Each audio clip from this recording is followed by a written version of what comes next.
नमस्कार. आजच्या या खास विश्लेषणामध्ये खूप खूप स्वागत. आज आपण थेट 50 वर्षे पुढे उडी मारणार आहोत. होय, आपण पाहणार आहोत की 2075 ते 2080च्या काळात हे जग नक्की कसं असेल. सध्याच्या माहिती आणि संशोधनावर आधारित हा एक अतिशय भन्नाट आणि रोमांचक प्रवास असणार आहे. चला तर मग विज्ञानाच्या आणि तंत्रज्ञानाच्या या भविष्यवेधी प्रवासाला सुरुवात करूया. आता कल्पना करून पाहूया, 2075 मध्ये माणसाचं जीवन नक्की कसं असेल. विज्ञान आणि तंत्रज्ञान एवढ्या वेगाने पुढे जाते की भविष्यातली आपली जीवनशैली आत्तापेक्षा पूर्णपणे बदलून गेलेली असेल. आजच्या आपल्या साध्या सवयी त्या काळी कदाचित इतिहास जमा झालेले असतील. हा बदल फक्त यंत्रांपुरता नसेल, तर तो माणसाच्या जगण्याची पद्धतच बदलून टाकणारा असेल. तर आजच्या या प्रवासात आपण 5 मुख्य टप्पे पाहणार आहोत. पहिला टप्पा आहे AI आणि शहरी क्रांती, मग आरोग्य आणि मानवी आयुर्मान, त्यानंतर पृथ्वी आणि अंतराळ, पुढे शिक्षण आणि नवीन करिअर, आणि शेवटी मानवी संबंध आणि उद्याचा काळ. चला तर मग सुरुवात करूया पहिल्या भागापासून, AI आणि शहरी क्रांती. इथून पुढे आपल्या दैनंदिन सवयी मुळापासून बदलणार आहेत. AI आता फक्त लॅपटॉप किंवा मोबाईलच्या स्क्रीनपुरतं मर्यादित राहणार नाहीये.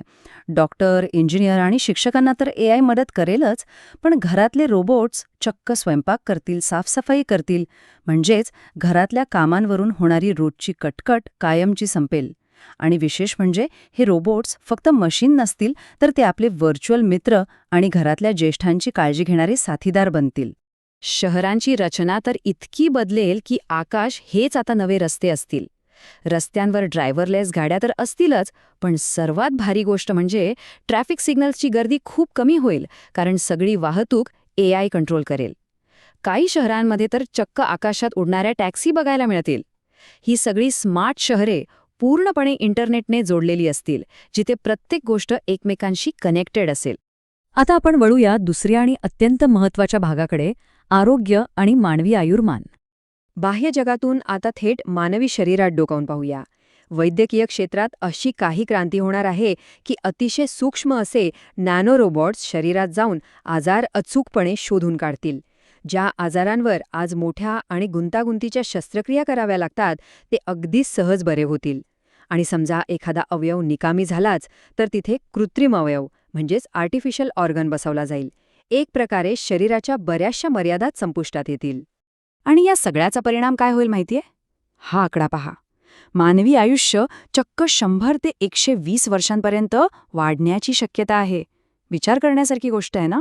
120 वर्षे म्हणजे निवृत्तीनंतरचा काळ तब्बल 50 वर्षांचा असू शकतो, किंवा एखादं नातं 80-90 वर्ष टिकू शकतं. यामुळे समाजाची आणि मानवी जीवनाची संपूर्ण व्याख्याच बदलून जाईल. आता आपला तिसरा भाग, पृथ्वी, अंतराळ आणि त्यापुढील जग. भविष्यात इथे एक खूप मोठा आणि रंजक विरोधाभास आपल्याला पाहायला मिळेल. एकीकडे आपण अंतराळात मोठी झेप घेऊ, स्पेस टुरिझम म्हणजे अंतराळ पर्यटन सर्वांसाठी उपलब्ध होईल, चंद्रावर संशोधनाचे बेस कॅम्प्स असतील आणि मंगळावर मानवी वस्ती सुरू झालेली असेल. पण दुसऱ्या बाजूला पृथ्वीवरची परिस्थिती थोडी गंभीर असेल. हवामान बदलामुळे शुद्ध पाणी आणि स्वच्छ हवा खूप मौल्यवान बनतील. आपल्याला पूर्णपणे सौर आणि पवन ऊर्जेवर अवलंबून राहावं लागेल आणि मोठ्या प्रमाणावर झाडे लावण्याच्या मोहिमा राबवाव्या लागतील. एका बाजूला अथांग अंतराळात प्रगती आणि दुसऱ्या बाजूला पृथ्वीवर अस्तित्वाची धडपड. या बदलत्या जगासाठी आपली तयारी कशी असेल, हा आहे आपला चौथा भाग, शिक्षण आणि नवीन करिअर. शिक्षणाचं स्वरूप भविष्यात पूर्णपणे बदलून जाणार आहे. पाठीवरच्या जड पुस्तकांच्या बॅग्सची जागा व्हर्च्युअल रियालिटी म्हणजे VR घेईल. मुलं घर बसल्या जगातील सर्वोत्तम तज्ज्ञांकडून थेट शिकू शकतील. पारंपरिक परीक्षांपेक्षा विद्यार्थ्यांची सर्जनशीलता आणि त्यांच्या कौशल्यांना सर्वात जास्त महत्त्व दिलं जाईल. अर्थातच या सगळ्याचा थेट परिणाम नोकऱ्यांवर होणार आहे. जुन्या, वारंवार कराव्या लागणाऱ्या आणि शारीरिक कष्टाच्या नोकऱ्या आता गायब होतील. त्यांची जागा घेतील AI इंजिनियर, स्पेस सायंटिस्ट, हवामान तज्ज्ञ, रोबोट डिझायनर आणि व्हर्च्युअल रियालिटी क्रिएटर यांसारख्या नव्या क्षेत्रातील करिअर्स. या नव्या जगात टिकून राहायचं असेल तर सातत्याने नवीन कौशल्य शिकत राहणं हा एकच पर्याय असेल. आणि आता आपण पोचलोय 5व्या आणि सगळ्यात महत्त्वाच्या भागावर, मानवी संबंध आणि उद्याचा काळ. तंत्रज्ञानाचा वेग कितीही प्रचंड असला तरी त्याचा माणसाच्या मानसिक वास्तवावर काय परिणाम होतोय हे पाहणं खूप गरजेचं आहे. इथे द लोनलीनेस पॅराडॉक्स म्हणजेच एकटेपणाचा विरोधाभास ही संकल्पना समजून घेणं महत्त्वाचं ठरतं. जग डिजिटल माध्यमांवरून जेवढं जास्त जोडलं जाईल तेवढाच खऱ्या आयुष्यातला एकटेपणा आणि मानसिक ताण वाढण्याची भीती आहे.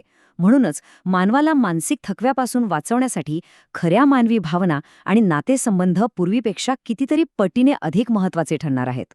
म्हणजेच या संपूर्ण प्रवासाचा एकच निष्कर्ष निघतो, जग अत्यंत आधुनिक आणि हायटेक असेल यात शंकाच नाही. पण या झगमगाटात आपलं पर्यावरण, आपलं मानसिक आरोग्य आणि मानवी मूल्य टिकवून ठेवणं ही त्या काळाची सर्वात मोठी गरज असेल. शेवटी माणसाचं मन आणि आपला ग्रह यांचं संतुलनच आपल्याला खऱ्या अर्थाने तारणार आहे. आता जाता जाता आपण एका गोष्टीवर नक्कीच विचार करूया. भविष्य हे तंत्रज्ञानावर अवलंबून असेल हे तर नक्कीच, पण आज आपण घेतलेले निर्णय त्या भविष्याला खरोखरच योग्य दिशा देत आहेत का? 2075चं जग जर सुंदर बनवायचं असेल तर त्याची सुरुवात आजच्या आपल्या कृतीतूनच होणार आहे. या एका महत्त्वाच्या प्रश्नासह आजचं हे विश्लेषण आपण इथेच थांबूया. हा भविष्याचा वेध घेणारा प्रवास नक्कीच विचार करायला लावणारा होता. पुन्हा भेटूया अशाच एका रंजक आणि सविस्तर विश्लेषणासोबत.